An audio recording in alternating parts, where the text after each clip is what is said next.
Hey, it's me, Javine. Welcome back, ladies and gentlemen, to Let's Play Elden Ring. All bosses, no summons. Hello, hello, hello. If you're enjoying the series, remember leaving likes, leaving comments, subscribing with the bell turned on. All helps out the series to grow. Thank you to those who do that. Big thank you to my patrons over on Patreon. If you'd like to be one, the link is in the description below as well. Welcome back, ladies and gentlemen, to Let's Play the Elden Ring.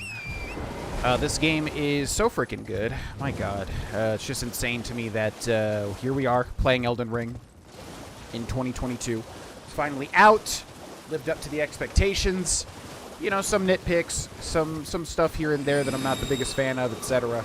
Yada, yada, yada. But overall, what a game. Overall, just what a game. You know what I mean? So, in the last episode, we progressed Ranni the Witch's quest line. And now we are going to continue exploring around Liurnia of the Lakes, which is probably my favorite area in the game. Trying to think if there is a different area that I'm more fond of, and I don't think that's the case. We get a Sight o' Grace right here in front of your face. We made it here at it with a decent pace. I like things that have lace. Shouldn't have said that one. Anyways, let's continue on. We're going to the Everjail here over to our left, which I think is an Everjail anyways. It's been a while since I've been over here on this part of Liurnia of the Lakes, where it looks like there was an Everjail. So let's see if we can find one, because that, of course, means that there will be a boss fight. A fight boss. A boss that we can fight. Does that look like an Everjail? Oh. What is this? I genuinely have no memory of this. So that's like a well going down to Siofra River or whatever. And we've got a giant protecting it. Let's go, big guy. Okay, we'll pop our flask of Wondrous Physic and protect that attack right there. I gotta make sure that I have the jumping attacks on as well. I would love to have the Twin Blade Talisman on for obvious reasons. Okay, so as I said, whoa, this guy is weak as hell. Or at least started with, like, low HP. Ow. Not cool. Hi-ya. Hi-ya. Okay. Yeah, this guy started with super-duper low HP. Bye. Thanks for playing. What are you going to give me? A Smithing Stone 2, which is always a good indicator of when you should be fighting these things. Smithing Stone 2, we are far past, for the most part. Ainsel River Well. Where does this go? I am very curious because I don't remember this at all. Usually when you see circular structures on the map, that means you're going to go to a Everjail, you know, where there's a trapped boss or whatever. Ainsel River. I get all the river names mixed up. There's all these different, you know, underground. Oh, it's the ant zone. That's what it is. I'm not sure if we've seen the ants yet. Okay, we're going to go over here, and we're going to grab this Touch Grace. Remember, if it says Touch Grace, that means you haven't done it yet. And then we'll rest here again. I don't want to do this just yet, because I'm not even sure. I think there may be a unique boss back there. There is a certain boss that is extremely difficult in that they deal a ton of damage. It's not even that their moveset is that difficult or anything like that. It's just that if they ever connect, it's like, what the heck is that damage? It's absolutely insane. So that might be past there, but it's definitely one of those that you want to wait. Like, that's the good thing about playing Soulsborne games and then coming back to them, is that you more or less know when you should tackle a certain thing, if that makes sense. So the fact that I know that there is something down there that is very, very scary, I know not to progress. Whereas if I was playing this for the first time, I might be like, hey, let's keep going, and then get, like, hard-walled. Okay, so anyways, we're going to keep going this way and give this guy a boop. Or attempt to give that man a boop anyways. And give this guy a boop. Boop. Good damage. All right, so that is what we're looking for, the giant tower. And if you remember right, all of the great runes that you get, you are able to go to the great towers and unlock their full potential. Let's also activate the lantern because I can't see crap. So this is one of those, basically. And I found this very early on in my first playthrough. Hiya! The Carrion Study Hall. I found this very early on in my first playthrough, but I didn't know what I needed. You need a certain item for this right here, and lo and behold, the item that we need is none other than, of course, this, the Carrion Inverted Statue. Statuette of a scholar with ground and sky inverted reveals the hidden form of the Carrion Study Hall, which connects to the Divine Tower. To unveil the secret, affix it to the pedestal of the celestial globe. So yeah, you need that item here to invert the entire tower. However, you can do this area as normal, which is one of, if not genuinely, the most frustrating moments of my entire first playthrough ever playing this game. As I'm sure anyone that's done this knows what I'm talking about. You will see shortly here. And hopefully, if we can somehow do it first try, that would be amazing. And I'm probably just going to concentrate because this is awful. This guy right here, Preceptor Miriam.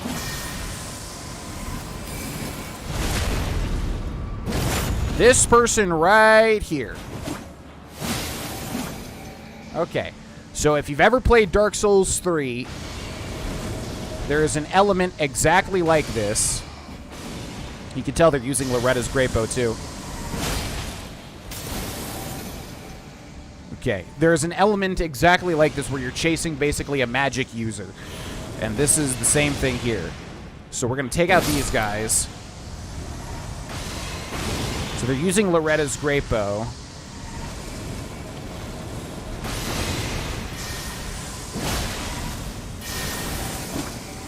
And they are gone. If I'm quiet, it's because I'm concentrating here. Carrion Glintstone Staff. Ooh, this is why I wanted to do this first, because like you can invert the tower and just take, and that's like the true progression. Or you can do this first. All right, so yeah, basically we're chasing Preceptor Miriam up this, you know, tower of sorcery or whatever. And they are extremely annoying. If one of those Loretta's great bows lands, which I don't think they have, then you get dealt a ton of damage. Now, we ourselves have Loretta's great bow, and I'm wondering if I should try to hit them with it.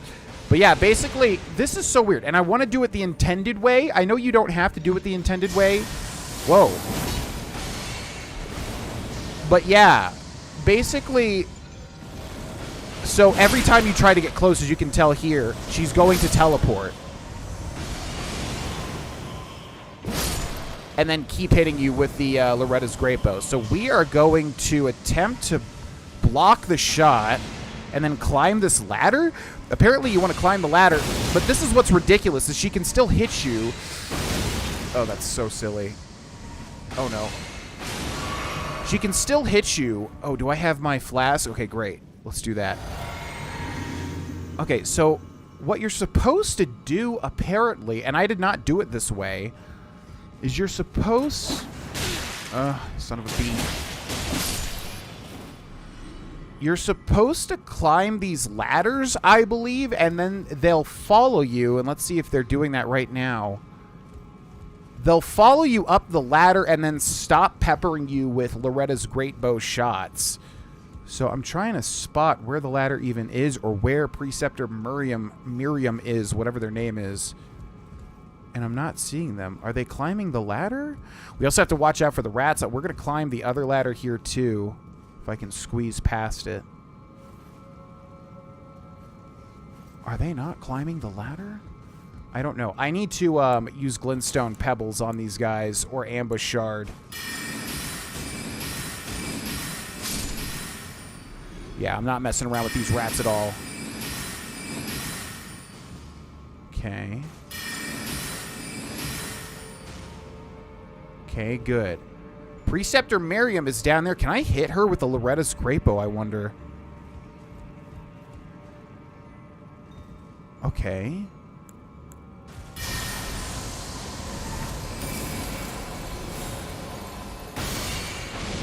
Okay, I definitely can.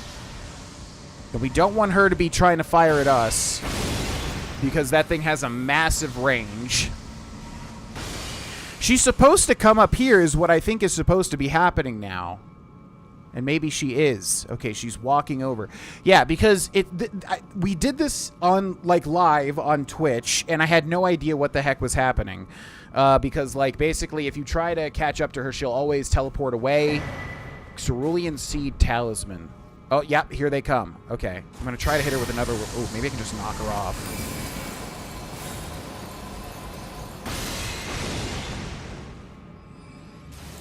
Oh, no, no. No, no, no. Oh, they fell off. And they're still alive?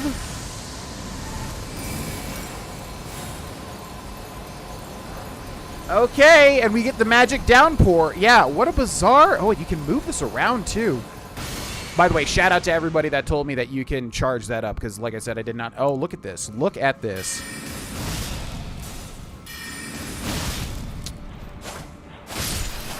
How about no? Oh my gosh. Okay, there we go. Yeah. So this, yeah, I'm very happy we did that in one try because, yeah, like I said, this has been the bane of my freaking existence. I am going to quit out and join back in to see if Preceptor Miriam drops anything. I don't even know if that's how this game works. In the old school days of, you know, Soulsborne games, you could quit out and join back in, and if you kill, like, the guy with the Gatling gun in Bloodborne, you could kill him, and then if he fell off to his death, you could reload the game, and then his thing would be there. Also in Dark Souls 1, you could kick this guy off in Firelink Shrine, and then if you reloaded, his thing would be there. So I'm not even sure if Elden Ring works the same, but I'm going to try this anyways. Okay, so yeah, Magic Downpour is what we get, and I got to remember that. There's still rats up here? Wait, what? How is that even possible? Like, they should not respawn. They should only respawn if we hit a bonfire. How are there still rats alive? That's insane. Like, is that guy alive over there? I don't know. Anyways, where's the ladder? Get me down from here. I'm so glad we did this in one shot. Can I just fall down to... So, yeah, I would love to know what the intended strat is here if anybody actually knows, because I'm still confused. Because if you try to circle around here and kill Preceptor Miriam, whatever her name is, or his name, I don't even know if it's a guy or a girl or what, they will constantly teleport away from you and shoot you with Loretta's great bows. It's incredibly infuriating. So I think what you're supposed to do is climb the ladder and wait for them to...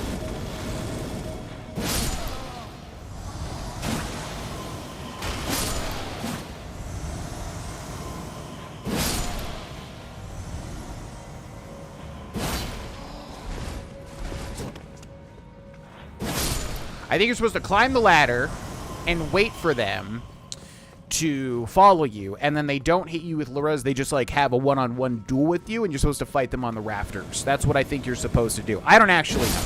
So if you know, feel free to let me know. I would love to know. Anyways, like I said, I'm just glad that we did that in one fell swoop. And now, as soon as I can access my map, we're getting the heck on out of here. There we go. Okay, let's go back to the study hall entrance. So, yeah, you get Magic Downpour, which we will equip now, because hopefully it's good. I'm pretty sure it's that spell that they were using where it just goes like ting, ting, ting, ting, ting, ting, ting, ting. Okay, also, we're probably close to getting another level up here, too. Let's see. Yes, indeed, we have one. All right, we have 30 Vigor, 15 Mind, 15 Endurance, 10 Strength, 18 Dex, 40 Intelligence. So maybe we get Intelligence up to 50?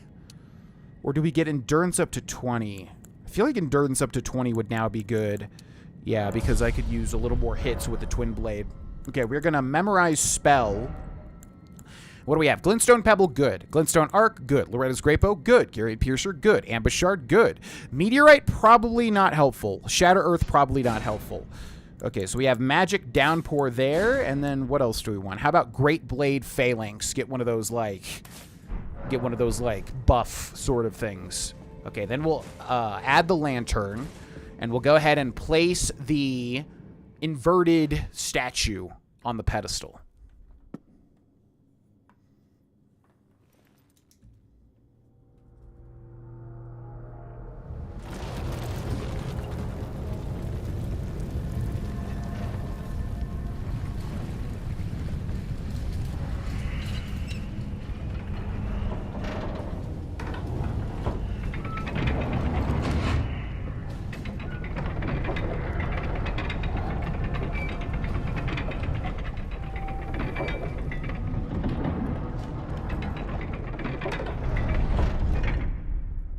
Love it when you get cutscenes in Soulsborne games. Always so exciting.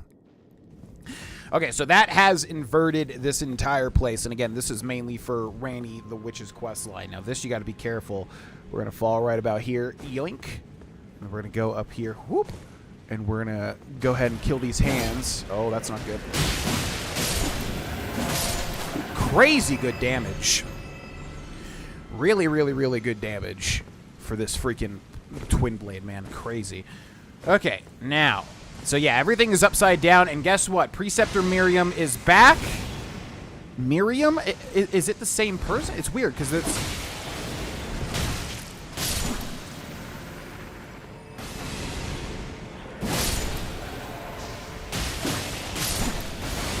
It's weird, because it's the same person. Okay. Gotta concentrate here.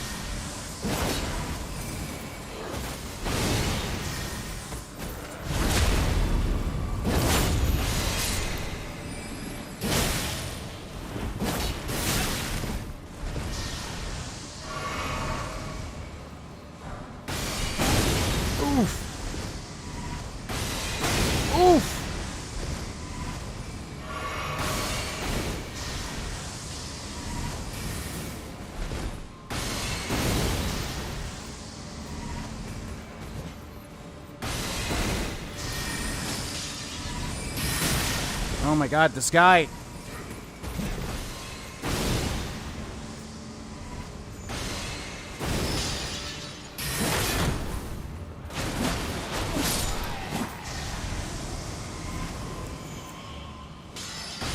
There's still more dudes!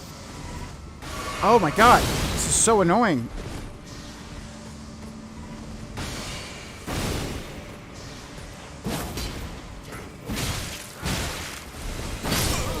Oh, that's so lame. It didn't even directly connect. Okay, yeah, this one's supposed to be easier, or at least feels easier than the other one. But yeah, welcome to Preceptor Miriam, the most annoying NPC of the entire game, because they've just got so many, like, people around her constantly. Or him, I don't freaking know. Anyways, I'm trying to figure out a good strategy to deal with this person. Also, we don't have too many runes, so I don't need to worry about the runes. But yeah, you basically want to slowly... This is the type of thing that frustrates you, because if you die and die and die over again, you're going to want to move fast. Oh, nice. But it's obviously good to deal with all of the little ads. So I probably should use some glintstone pebbles is what I should do. Yeah, let's find that. Glintstone pebble. There we go. Okay. Sometimes you just got to know you're going to get hit by something. All right, that takes care of the hands. We'll go ahead and pop this. And then where is... Okay.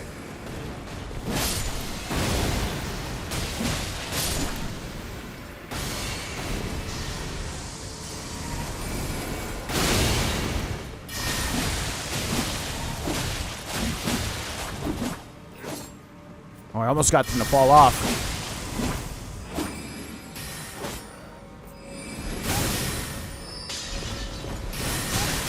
Oh my god! Oh, that's so lame with a capital L. I can always handle, like, deserved deaths. You know what I mean? Deserved deaths are fine, but, like, things like that where it's just perfectly the exact frame where the glint blade phalanxes interrupt you and then let you get hit by the other thing. That sort of stuff is so incredibly frustrating, man. It's just like... Again, give me a fair death any day. I'll take a fair death, that's fine. But, like, when everything, like, starts to double up on me, come on. Okay, this is the one, though. So we kill the 3 hands here. And then we do a jumping attack to kill this hand here. Then there's 2 more behind us, right? So we lock on, do a big jump, jumping attack, good. 2 more hands behind us. Did not load up that attack, but that's fine. 1, 2, 3. Okay. We go over here. We pop the Flask of Wondrous Physic. Now we have 1 free hit. We want to deal with that. Try to roll the Loretta's Great. See what I mean about the combos here? Man, this one did not give me nearly as much trouble as the first one in my first playthrough. Okay, we'll give this one last shot, and then we'll cut to where we do it. Oh, Preceptor Miriam, you are so incredibly frustrating, man. This was designed to be the most annoying thing possible. Okay, and then we've got some tough stuff coming up too, not just this. Okay, let's go ahead and pop this so we can restore some health slowly over time. Grab that Somber Smithing Stone. Nice pickup there. Okay, we'll do a big running jump whilst locking on to this gentleman down here. Hi-ya! Good. Okay, we'll do a running R1. Ooh, very cool. Okay, that takes care of those. We're still regenerating HP. Oh!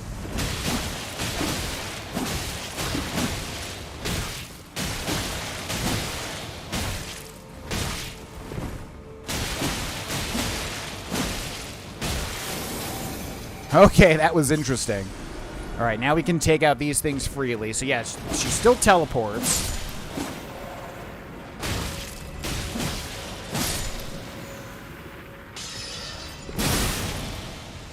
Oh, no. Oh, God. Heard that Loretta's Great Bow coming. Okay, we're going to make a beeline. See, it's just the AoE of Loretta's Great Bow that really does you in.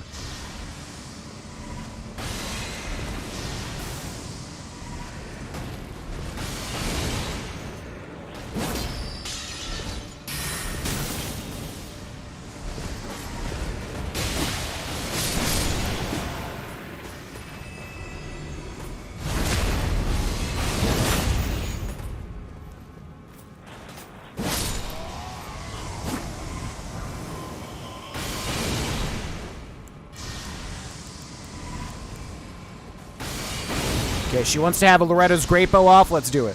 Wait for her to shoot.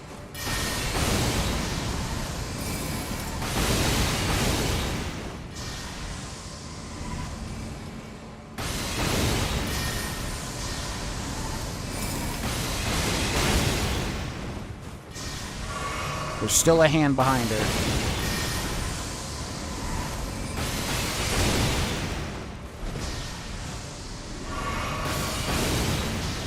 Ready? Here we go.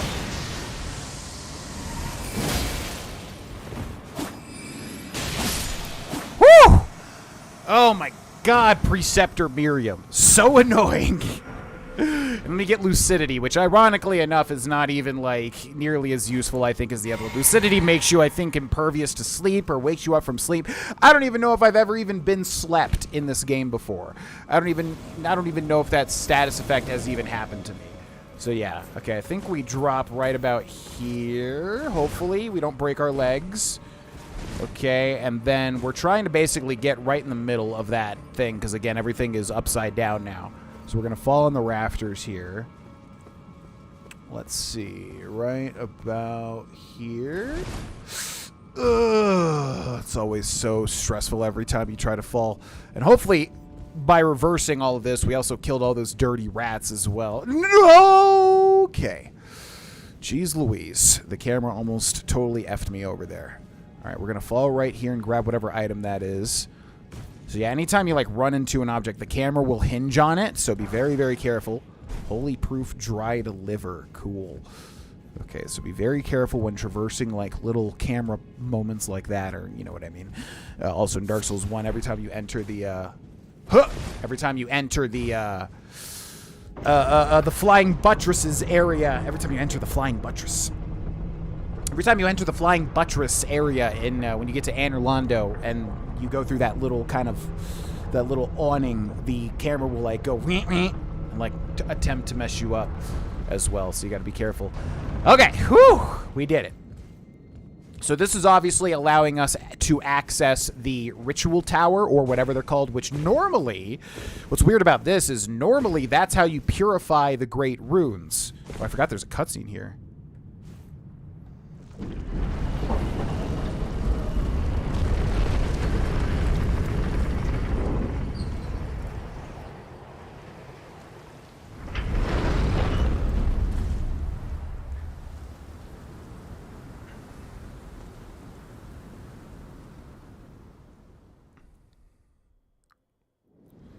normally that's how you purify the great runes, by going to these, you know, ritual towers and purifying them. However, what's weird about this one is that the great rune is already purified. So when you beat Renala, Queen of the Full Moon, you get a purified rune. I guess because it's in the Amber Egg. I don't really know exactly why that is. Because, yeah, it's not actually like killing her. Is this also what I think it's going to be? This also might be what I think it's going to be here, which if it is going to be very scary. Just keep going. Yep, this guy. Okay. So we've got a Godskin Stitcher. I don't know what this guy's actually called. This guy is scary, so I'm going to concentrate again.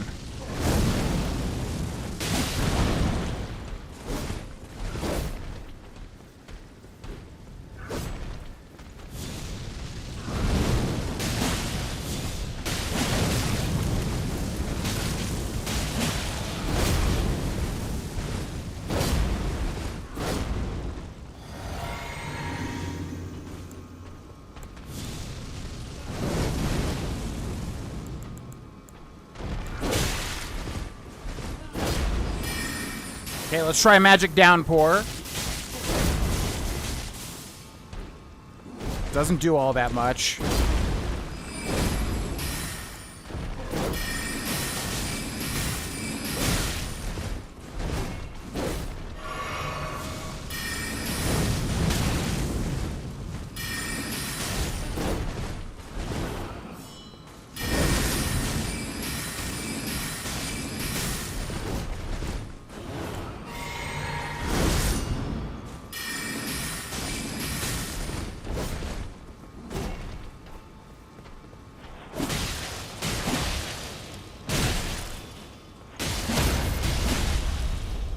Ooh, I haven't really seen the repost like that before.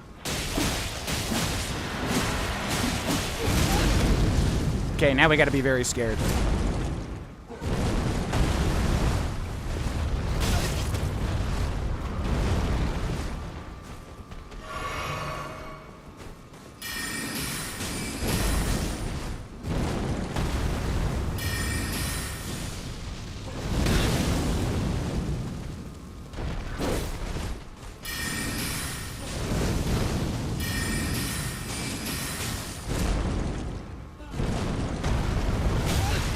Can never dodge this thing.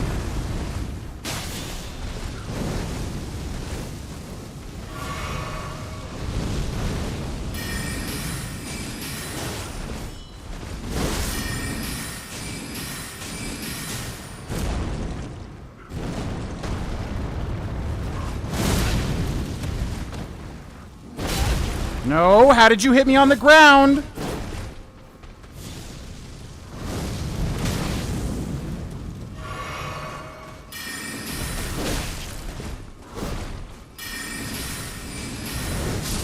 Ooh.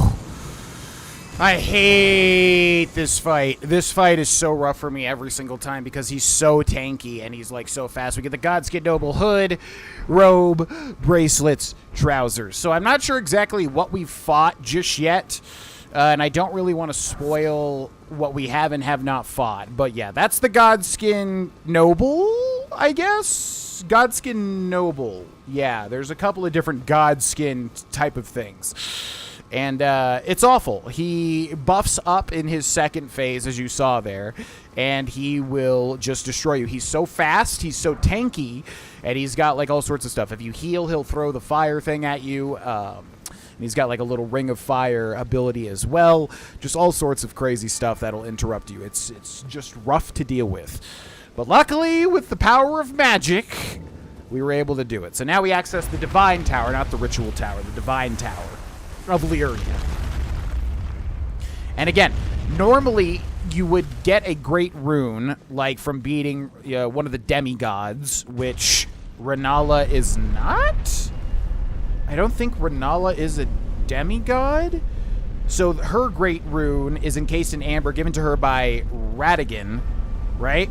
And Yeah, so, like, you don't have to purify it. It's already purified, and what it lets you do is just respec. It lets you use Renala of the Full Moon to respec your stats.